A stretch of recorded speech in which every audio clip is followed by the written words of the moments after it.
नमस्कार मेरे प्रिय बच्चों। आज हम लोग चैप्टर 1 संविधान को पढ़ने वाले हैं, जिसमें जो फर्स्ट टॉपिक है, जो इम्पोर्टेंट टॉपिक है, वह है कैसे बना हमारा संविधान।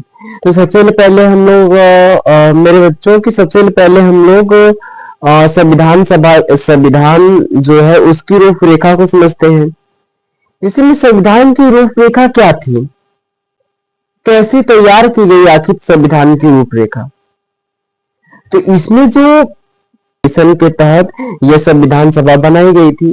कैबिनेट मिशन क्या था? कैबिनेट मिशन में 3 अंग्रेजों के उच्च अधिकारी शामिल थे और उसमें से जो अध्यक्ष के रूप में था वो पैथिक लॉरेंस था। जो दूसरा अधिकारी था उसका नाम था स्टेफोर्ड क्रिप्स और जो तीसरा था वो था एबी अलेक्जेंडर।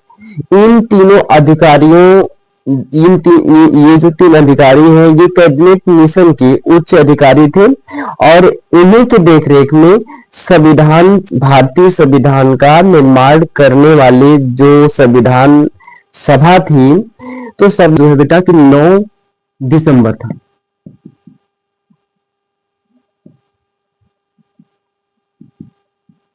9 दिसंबर 1946 ईस्वी में 1946 ईस्वी में पहली बैठक हुई थी। पहली बैठक कब हुई थी?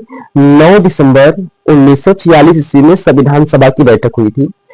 इस बैठक में 389 सदस्य भारतीय सदस्य सम्मिलित थे और 389 सदस्यों के सहमति से डॉक्टर सचिदानंद सिन्हा को अस्थायी रूप का अध्यक्ष चुन लिया गया।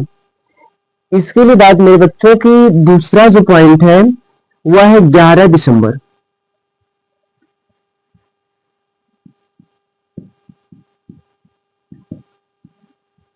1946। 11 दिसंबर 1946 में संविधान सभा की दूसरी बैठक हुई। इस बैठक में डॉक्टर राजेंद्र प्रसाद को स्थायी रूप से अध्यक्ष चुना गया। संविधान सभा की ही एक प्रारूप समिति थी और उस प्रारूप समिति के जो अध्यक्ष थे वह डॉक्टर भीमराव अंबेडकर जी थे। यानी कि जो तीसरा पॉइंट है वह है प्रारूप समिति। प्रारूप समिति प्रारूप समिति के अध्यक्ष का नाम था डॉक्टर भीमराव अंबेडकर। ठीक है, प्रारूप समिति के अध्यक्ष कौन थे? डॉक्टर भीमराव अंबेडकर।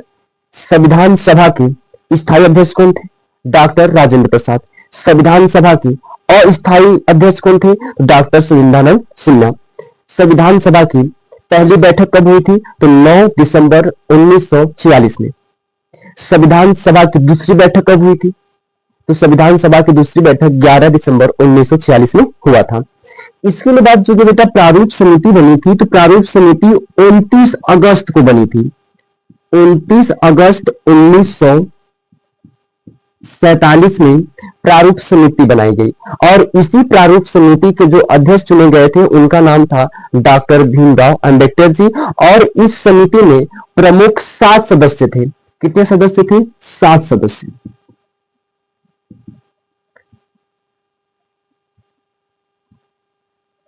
ठीक, प्रारूप समिति का स्थापना कब हुआ था? 29 अगस्त 1947 में।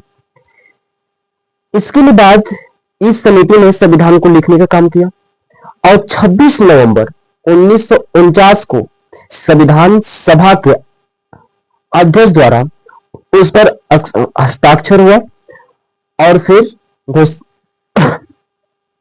उसके हस्ताक्षर के बाद जो है 26 जनवरी 1950 को पूरे भारत में इसको लागू कर दिया गया।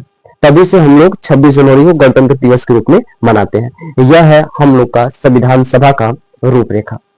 बेटा फिर से मेरे प्रिय बच्चों, फिर से इसको हम लोग समझते हैं कि संविधान सभा की रूपरेखा क्या थी। संविधान सभा की रूपरेखा क्या थी?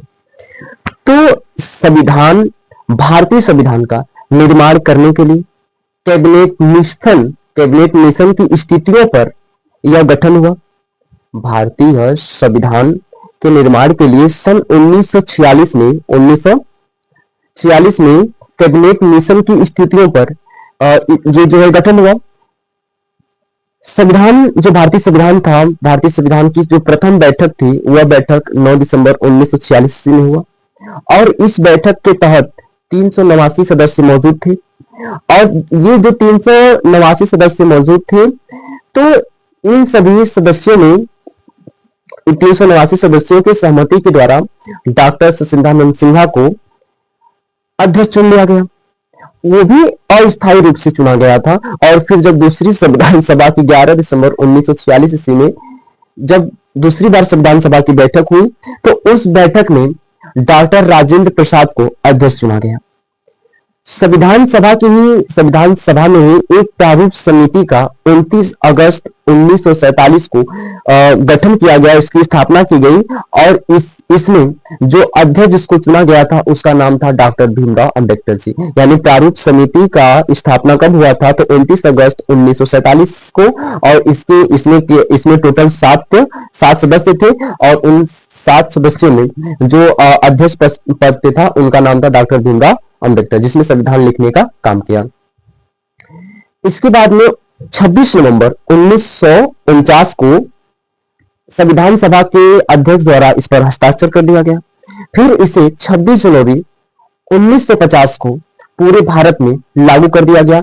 तब से हम 26 जनवरी को गणतंत्र दिवस के रूप में मनाते हैं। तो ये हमारे संविधान की रूपरेखा है। ठीक है, आगे भी हम लोग संविधान को लेकर के बात करने वाले हैं। आज के लिए बस इतना ही। जय हिंद, जय भारत।